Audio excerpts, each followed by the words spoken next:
Assalamualaikum warahmatullahi wabarakatuh. Di sini kami kelompok pertama yang beranggotakan Zuhud Fatur Rahman, Yuli Ayur Casiwi, Rofiatin Azizah, Alfatul Mukaromah, Dia Ayu Lestari, Nur Aini, dan Rizal Amin.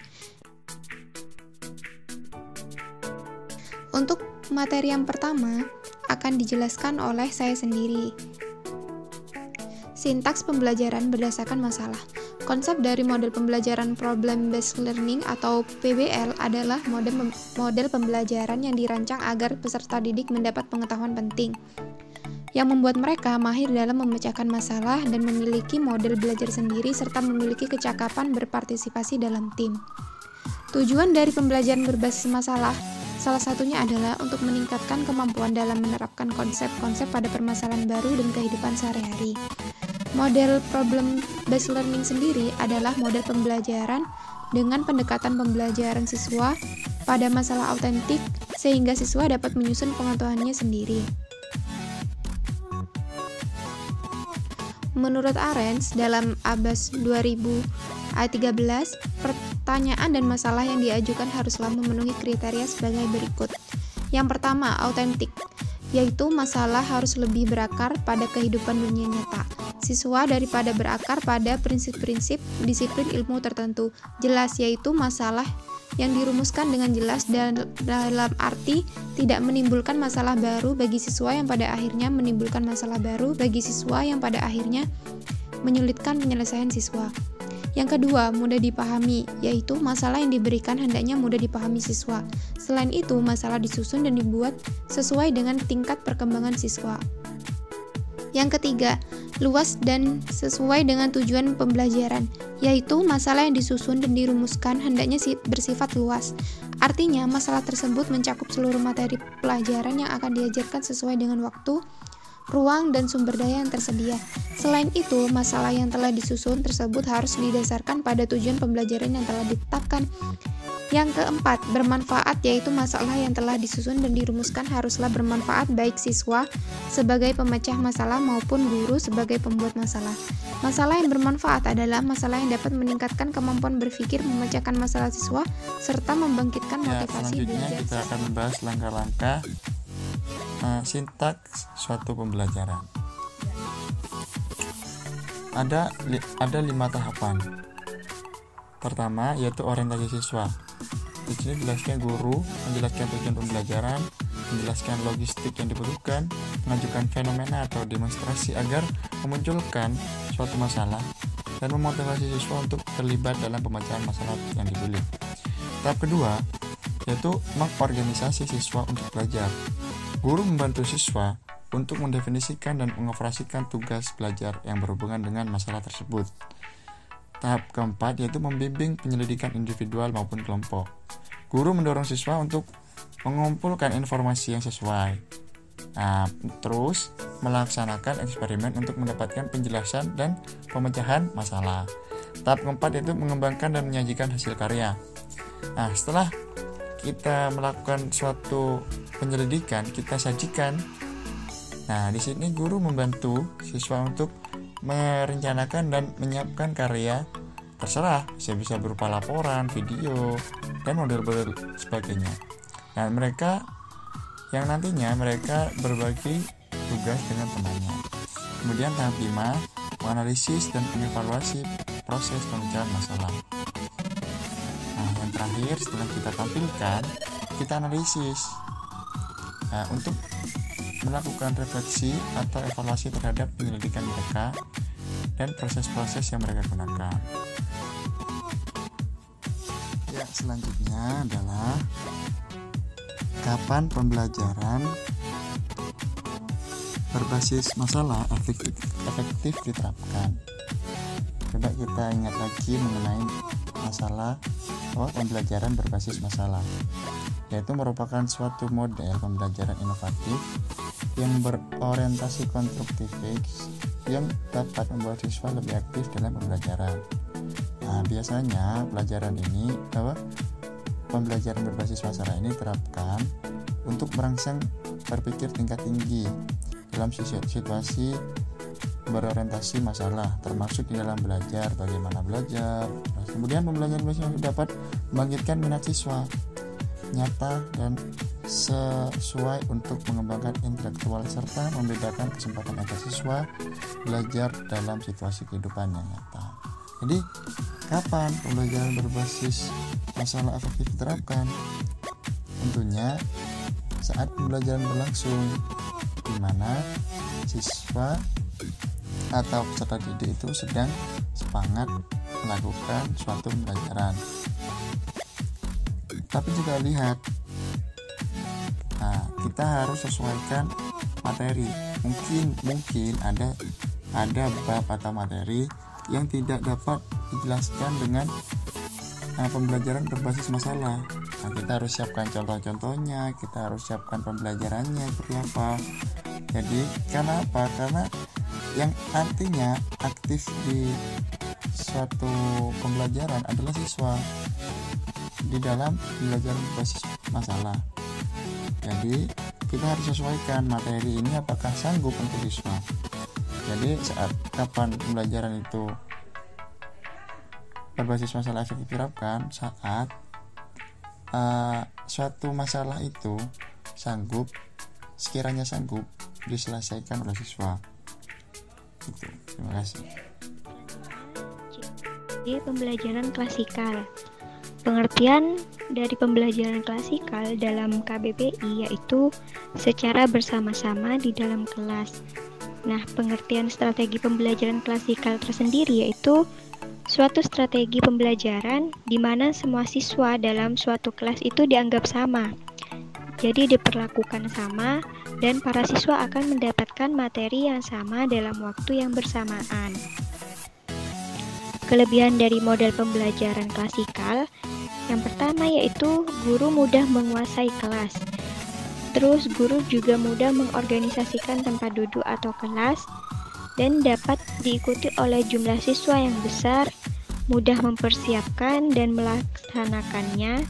Guru mudah menerangkan pelajaran dengan baik, lebih ekonomis dalam hal waktu, memberi kesempatan pada guru untuk menggunakan pengalaman dan dapat menggunakan bahan pelajaran yang luas, serta membantu siswa untuk mendengar secara akurat, kritis, serta penuh perhatian.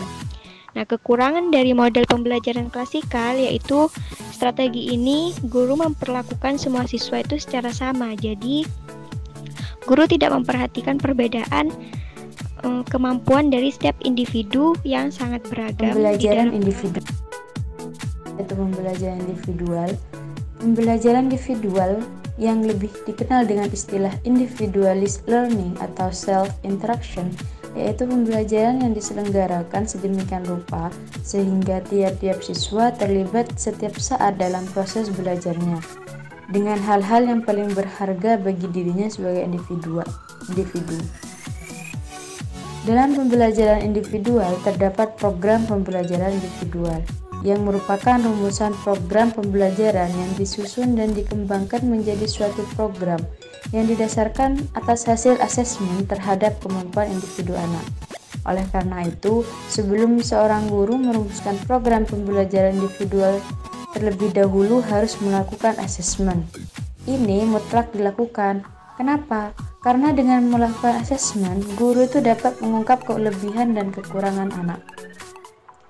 Seorang guru harus memiliki 3 kemampuan yang harus dikuasai agar dapat memberikan layanan pada anak yang berkebutuhan khusus secara profesional, yaitu memiliki pengetahuan dan keterampilan dalam mengasesmen kemampuan akademik dan non-akademik, merumuskan program pembelajaran individual, dan yang terakhir melaksanakan pembelajaran yang sesuai dengan. Selanjutnya, teknik pembelajaran individual.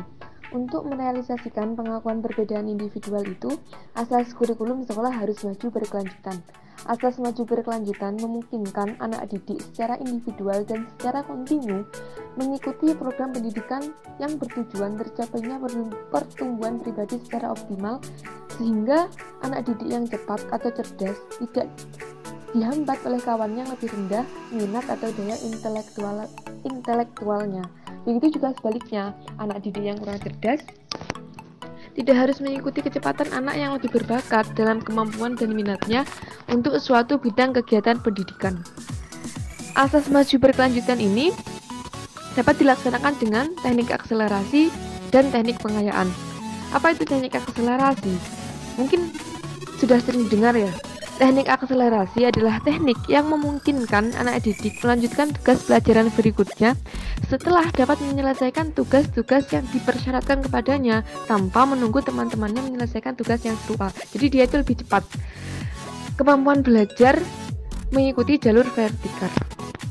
Contoh, siswa dimungkinkan naik kelas pada pertengahan tahun pelajaran mendahului teman-teman sekelasnya. Jadi dia itu naik kelas secara lebih dahulu.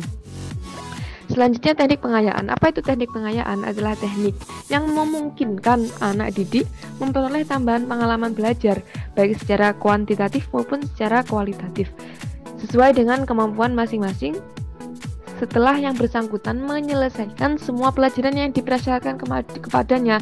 Kemajuan belajar siswa dalam hal ini mengikuti jalur horizontal. Contoh, siswa yang cepat dan cerdas dan telah berhasil menyelesaikan program studi yang untuk tingkatannya tidak dimungkinkan naik kelas mendahului teman-temannya.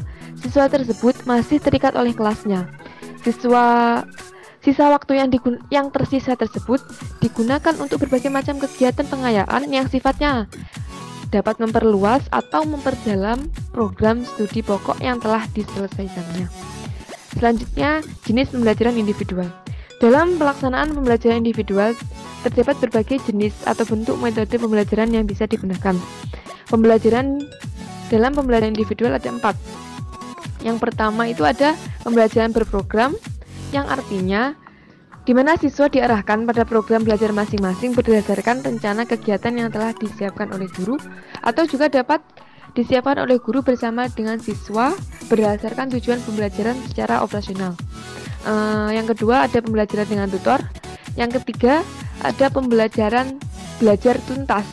Yang tuntas artinya belajar tuntas itu adalah pendekatan dalam pembelajaran yang mempersyaratkan siswa menguasai secara tuntas seluruh standar kompetensi mata pelajaran yang telah ditentukan.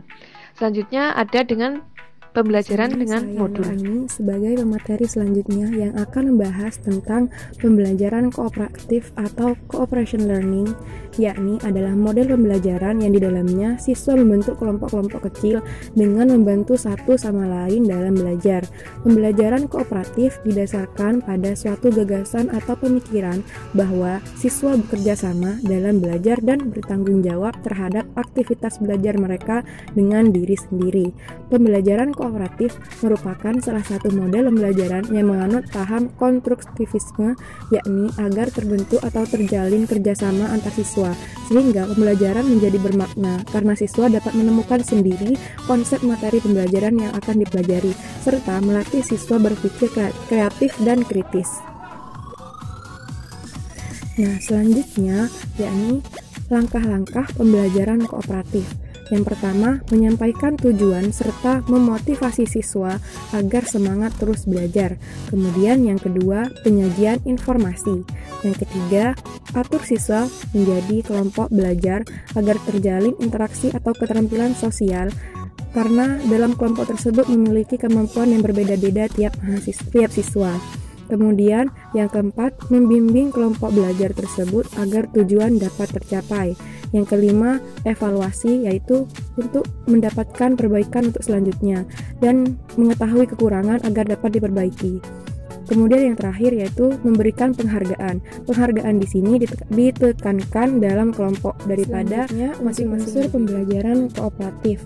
Yang pertama, para siswa harus memiliki persepsi bahwa mereka tenggelam atau berenang bersama-sama. Semua dilakukan bersama-sama untuk melatih kekompakan dan terjalin kerjasama antar kelompok. Yang kedua, para siswa harus memiliki tanggung jawab terhadap siswa atau peserta didik lain dalam kelompoknya, selain tanggung jawab terhadap diri sendiri dalam mempelajari materi yang dihadapi. Di sini akan timbul rasa peduli terhadap sesama, agar terjalin interaksi sosial dan keterampilan sosial. Yang ketiga, para siswa harus berpandangan bahwa mereka semua memiliki tujuan yang sama, agar sama-sama memperoleh ketuntasan dalam kelompok. Yang keempat, para siswa membagi tugas dan berbagi tanggung jawab di antara para anggota kelompok agar dalam kelompok tersebut tidak hanya yang berkemampuan tinggi saja yang bekerja, tapi saling bekerja sama agar yang berkemampuan tinggi membantu pemahaman yang berkemampuan rendah. Yang kelima, para siswa diberikan satu evaluasi atau penghargaan yang akan ikut berpengaruh terhadap evaluasi kelompok. Terus yang selanjutnya, para siswa berbagi kepemimpinan sementara agar memperoleh keterampilan bekerja sama selama belajar. Hal ini dilakukan agar dapat saling memahami antar siswa. Dan yang terakhir, setiap siswa akan diminta mempertanggungjawabkan secara individual materi yang ditangani dalam kelompok kooperatif. Di sini, siswa itu dapat melatih tanggung jawab terhadap apa yang Selanjutnya tentang elemen-elemen pembelajaran kooperatif. Ada 5 elemen yang harus diperhatikan dalam pembelajaran kooperatif. Yang pertama yaitu saling ketergantungan positif. Keberhasilan suatu proses pembelajaran sangat bergantung pada usaha setiap anggota kelompok. Setiap anggota kelompok memiliki ketergantungan pada anggota kelompok yang lainnya. Semua anggota dalam kelompok bekerja sama demi tercapainya tujuan pembelajaran. Yang kedua, yaitu tanggung jawab perseorangan. Unsur ini merupakan akibat langsung dari unsur yang pertama. Jika tugas dan pola penilaian dibuat menurut cooperative learning, setiap siswa akan merasa bertanggung jawab untuk melaksanakan yang terbaik demi kelompoknya. Kunci dari metode kerja kelompok ini adalah persiapan guru dalam penyusunan tugas. Yang ketiga yaitu tatap muka. Setiap kelompok harus diberikan kesempatan untuk bertemu muka dan berdiskusi. Kegiatan interaksi ini untuk membentuk sinergi yang menguntungkan bagi semua anggota kelompok.